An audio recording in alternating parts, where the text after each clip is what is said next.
Ο εργάστερ είναι πιο ψηλός, στέκεται πιο όρθιος, καταναλώνει λιγότερη ενέργεια και μπορεί να διασχίζει μεγαλύτερες αποστάσεις χωρίς να πίνει ούτε να τρώει. Ο εγκέφαλός του συνεχίζει να μεγαλώνει. Δεν θα κάνει μόνο θαυμαστές εφευρέσεις, αλλά θα ανακαλύψει επίσης νέες κοινωνικές σχέσεις, νέα συναισθήματα.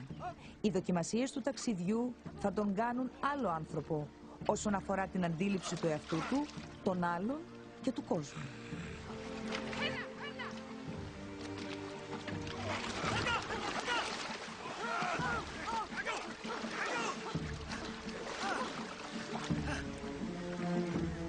Αυτός ο άνθρωπος έχει τώρα συνείδηση ότι αποτελεί μέρος μιας ομάδας, ότι η ομάδα τον προστατεύει και ότι η επιβίωση της ομάδας εξαρτάται από τον καθένα. Ξέρει ότι έχει ανάγκη τους άλλους και είναι έτοιμος να δώσει το χέρι, να βοηθήσει το διπλανό του. Είναι μια νέα συμπεριφορά που θα σφίξει κι άλλο τους συναισθηματικούς δεσμούς που τους ενώνουν.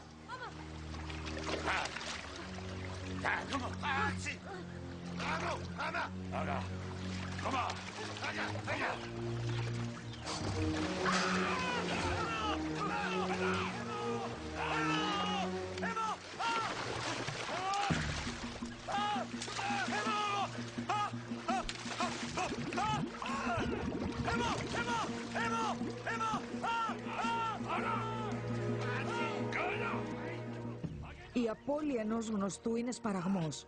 Ακόμα κι αν έχει συνηθίσει τους κινδύνους του ταξιδιού, ο εργάστερ δεν θέλει πια να δέχεται αυτή τη μοίρα.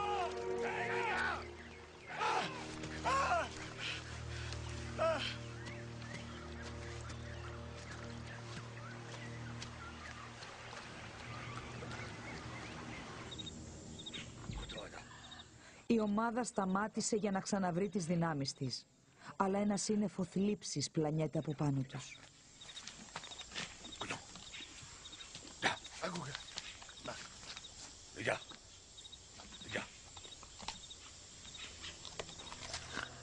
Ο εργάστερ υποφέρει.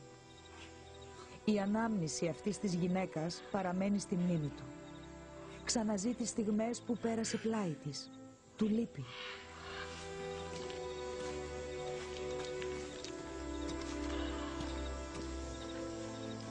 Ο εργάστερ δεν καταλαβαίνει. Είναι εκεί στο κεφάλι του, αλλά όχι πια στο πλάι του. Γιατί? Και τι κάνει να κυλάει νερό στο πρόσωπό του?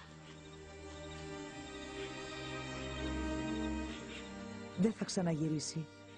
Ο εργάστερ αρχίζει να κατανοεί το χρόνο που περνάει. Ίσως σκέφτεται το θάνατο. Το δικό του θάνατο.